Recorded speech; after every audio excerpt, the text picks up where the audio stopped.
Hello friends, ഇന്ന് ഞാനിവിടെ try ചെയ്യാൻ പോകുന്ന ഒരു നാടൻ സ്റ്റൈൽ ബീഫ് ഫ്രൈ ആണ്. My name is Salan. Welcome to my channel.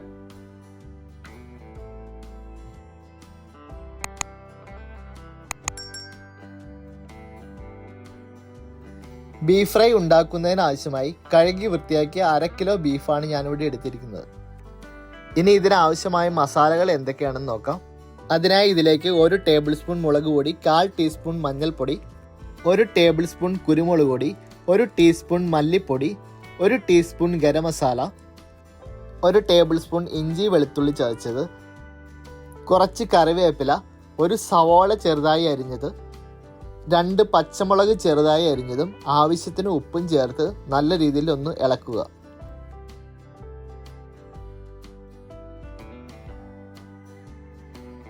ഇനി നമുക്കിതൊരു കുക്കറിലേക്ക് മാറ്റാം.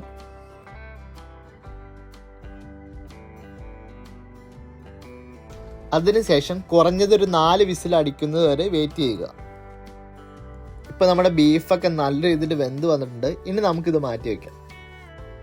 അതിനുശേഷം ഒരു പാൻ ചൂടാക്കാൻ വെക്കുക. പാൻ ചൂടായി വരുമ്പോൾ അതിലേക്ക് ഒരു 100 മില്ലി ഓയിൽ ഒഴിക്കുക. ഓയിൽ ഒന്ന് ചൂടായി വരുമ്പോൾ അതിലേക്ക് 1/2 കപ്പ് തേങ്ങാക്കൊത്തിടുക. ഇനി ഈ തേങ്ങാക്കൊത്തൊക്കെ ഒരു ബ്രൗൺ കളർ ആവുന്ന വരെ ഒന്ന് ഇളക്കുക. ഇനി ഇതിലേക്ക് 1 ടേബിൾ സ്പൂൺ ഇഞ്ചി വെളുത്തുള്ളി ചതച്ചതും കൂടി ചേർത്ത് കൊടുക്കുക. ഇനി ഇതിലേക്ക് 1 പച്ചമുളക് ചെറുതായി അരിഞ്ഞതും കൂടി ചേർത്ത് കൊടുക്കുക. ഇനി ഇതിൻ്റെയൊക്കെ ഒരു പച്ചമണം മാറുന്ന വരെ ഒന്ന് ഇളക്കി കൊടുക്കുക. അതിനുശേഷം ഇതിലേക്ക് കുറച്ച് കറിവേപ്പിലയും 1 സവോള ചെറുതായി അരിഞ്ഞതും കൂടി ചേർത്ത് കൊടുക്കുക. ഇനി ഈ സവോളയൊക്കെ ഒന്ന് വേവുന്ന വരെ ഒന്ന് വെയിറ്റ് ചെയ്യുക.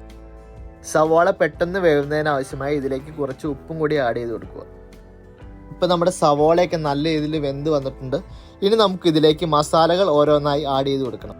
ആദ്യമായി ഇതിലേക്ക് 1/4 ടീസ്പൂൺ മഞ്ഞൾപ്പൊടി, 1 ടീസ്പൂൺ ഗരം മസാല, 1 ടീസ്പൂൺ മുളക് പൊടി, 1 ടീസ്പൂൺ മല്ലിപ്പൊടിയും ചേർത്തതിന് ശേഷം മസാലകളുടെയൊക്കെ പച്ചമണം മാറുന്നവരെ ഒന്ന് ഇളക്കുക.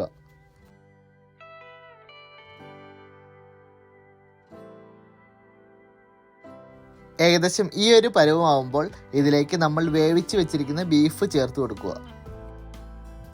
ഇനി നമുക്ക് ഈ ബീഫിലുള്ള വെള്ളം പറ്റുന്നവരെ വെയിറ്റ് ചെയ്യാം. ഇടയ്ക്കിടയ്ക്ക് ഒന്ന് ഇളക്കി കൊടുക്കുക.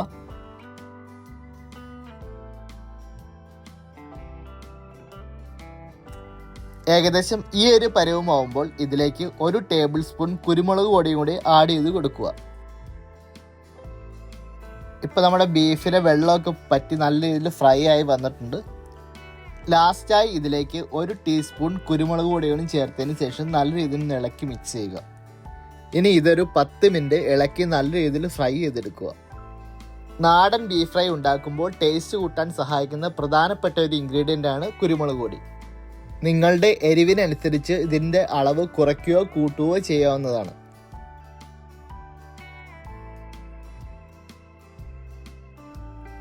ഇപ്പം നമ്മുടെ ബീഫൊക്കെ നല്ല രീതിയിൽ ഫ്രൈ ആയി വന്നിട്ടുണ്ട്. ഇനി നമുക്കിതൊരു സെർവിങ് ബൗളിലേക്ക് മാറ്റാം.